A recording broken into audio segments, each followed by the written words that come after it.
turma, eu sou a professora Kaline, professora de História e Geografia, e hoje nós vamos falar um pouquinho sobre o nosso capítulo 12 do livro de Geografia, a região amazônica. Lembrando que nós estamos falando das regiões do Brasil, dentro do conceito de um geógrafo chamado Geiger, em que ele dividiu o Brasil em 3 regiões geoeconômicas, né? Já falamos sobre o Centro-Sul, sobre o Nordeste, e agora vamos falar sobre a região geoeconômica amazônica, tá? A Amazônia, ela é muito lembrada pela gente pela floresta, pela diversidade de animais e plantas, né? Então, ela é uma das maiores biodiversidades que existem no mundo. Possui mais de 3.000 espécies de peixes, mais de 1.000 espécies de árvores, 100 espécies de invertebrados, fora a grande quantidade de animais que existem lá e que nem ao menos foram descobertos por nós humanos ainda, né? Mais de 40.000 espécies também de plantas, né? Árvores, certo? Existem no local. Então, é uma região muito importante para o equilíbrio natural, não só do nosso país, como do mundo todo, certo?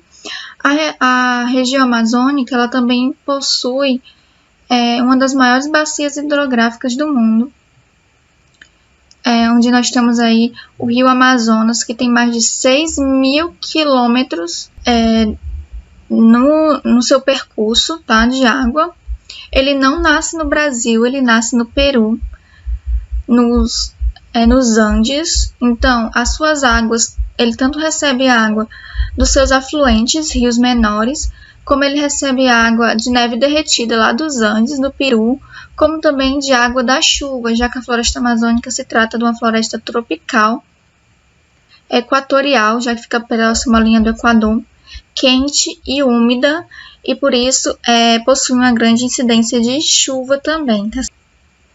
A floresta amazônica, ela não fica apenas dentro do Brasil. Ela fica dentro de 9 países da América do Sul, né? Alguns deles. O Brasil, onde fica a maior porção, quase 50%. Aí temos o Peru, Bolívia, Equador, Guiana Francesa, Suriname, certo? Fazendo um total de 9 países, tá ok? O rio Amazonas, ele vai nascer numa região de montanha a mais de 5.000 metros de altura, tá? E ele é essencial para a vida nessa floresta tão úmida e quente. Tanto as árvores como os rios são muito importantes para a estação chuvosa.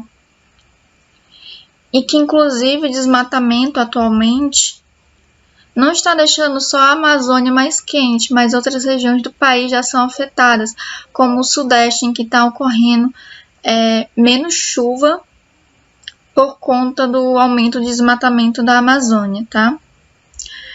Vocês podem ouvir também falar, quando se fala em Amazônia internacional e Amazônia legal, né? Quando nós falamos em Amazônia legal, nós estamos falando da porção da Amazônia que fica no Brasil.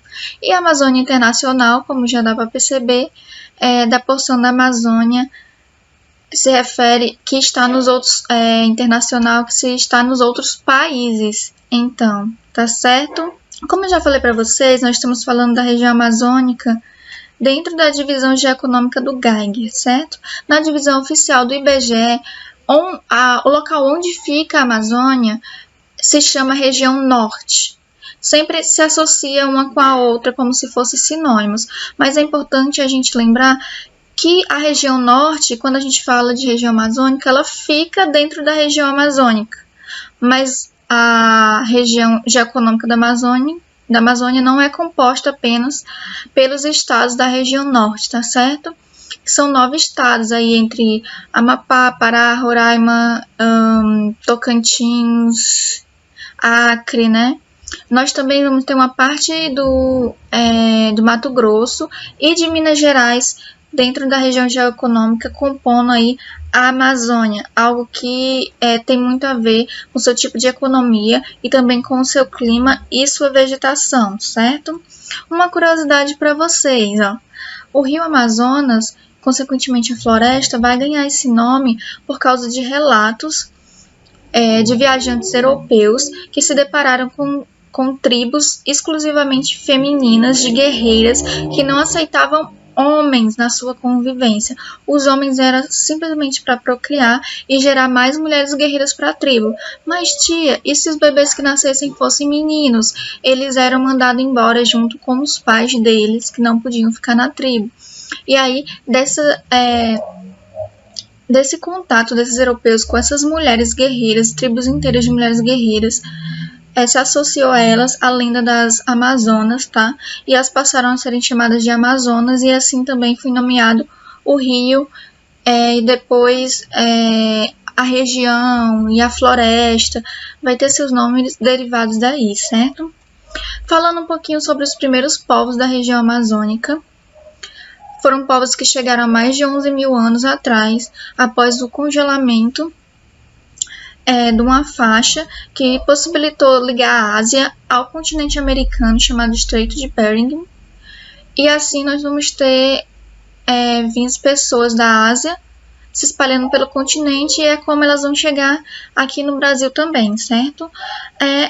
As fases da população nativa da Amazônia são divididas em três: a fase paleoíndica, fase arcaica e a pré-história tardia, em que a primeira aconteceu mais de 11 mil anos atrás, em que os indígenas eles se dividiam, eles moravam dispersos, né, eram nômades, viviam da caça, da coleta de frutas, ostras e da pesca, e era uma população pequena.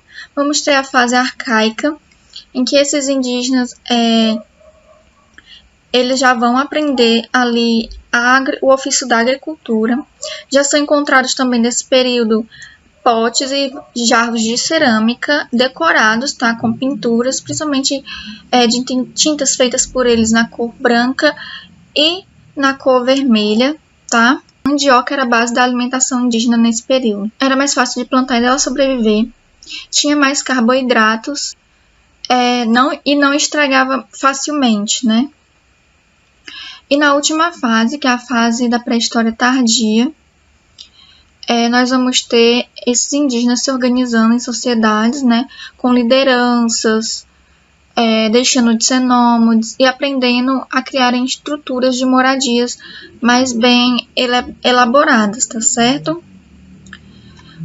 Com relação ao espaço da Amazônia, ele foi colonizado pelos portugueses, né?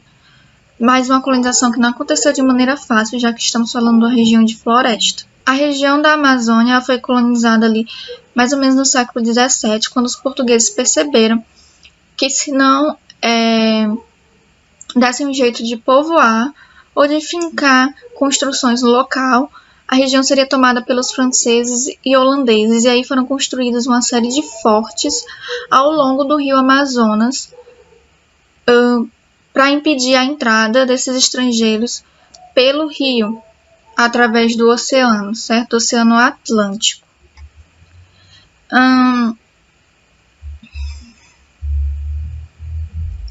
O governo ele tentou por várias vezes programas de povoamento, né? O que acontece é que nós temos uma região de mata fechada, com clima tropical, então as pessoas morriam muito de doenças tropicais, mortas por animais, né? Um exemplo disso é o ciclo da borracha, que nós vamos ter entre o século XIX e início do século XX, em que muitas pessoas correram para a Amazônia em busca de ganhar dinheiro, mas poucas voltavam vivas por causa das condições em que se vivia no meio da floresta. Do meio por fim, se tornou até uma punição se mandar as pessoas para os seringais da Amazônia para produzir borracha, porque dificilmente elas conseguiriam sair de lá vivas, tá?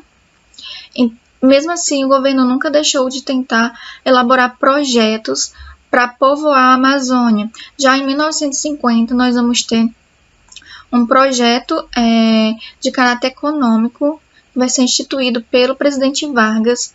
Na década de 60, nós vamos ter a construção de Brasília, que vai facilitar o contato com a Amazônia, por conta da construção da estrada transamazônica, né, que vai ligar a Amazônia a outras regiões do Brasil de maneira mais fácil, tá? Após, no período da ditadura militar, em 1966, a gente vai ter a criação da SUDAM, a Superintendência de Desenvolvimento da Amazônia, que busca, né, buscou e busca, ainda existe, maneiras de facilitar a ida de pessoas para a Amazônia, tanto empresas, né, quanto pessoas, por exemplo, doando terrenos, isentando empresas de impostos, tá certo? Também facilitou para que pessoas comprassem terrenos para a prática da agropecuária na Amazônia, algo que atualmente acabou sendo ruim, porque esses terrenos muito grandes acabam ficando vazios, enquanto as tribos indígenas estão aí precisando de terras para poder sobreviver, né? Para poder ter sua subsistência, plantar para comer, e não tem essas terras enquanto nós temos aí tantas terras que foram compradas sobrando sem uso, né? É uma questão bem presente atualmente com relação à Amazônia, essa questão de poucos com muita terra e muitos precisando de um pedacinho de terra e sem ter, né? Então, gente, esse foi o nosso vídeo de hoje. Espero ter ajudado vocês com relação a essa questão de entender e conhecer um pouco mais a região da Amazônia.